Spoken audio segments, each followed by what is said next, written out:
Then they would encamp, the enemies. They would encamp against them and do what?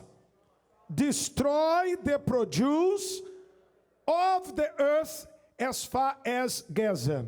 You see that they came only to destroy the work of the devil. Only to destroy as far as Gaza. And leave no sustenance for Israel. So it is painful. It is revolting. Yes, you plant, and then comes the enemy in camp and destroy everything. Destroy everything. And take everything, leaving you with nothing. You know, you have this experience in your life. Don't you? You had everything, now you lost everything. Now you have nothing. Leaving no sustenance for Israel.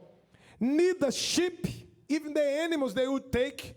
No ox, no donkey. Let us read the next. For they would come up with their what? Livestock and their tents. So they were taking everything.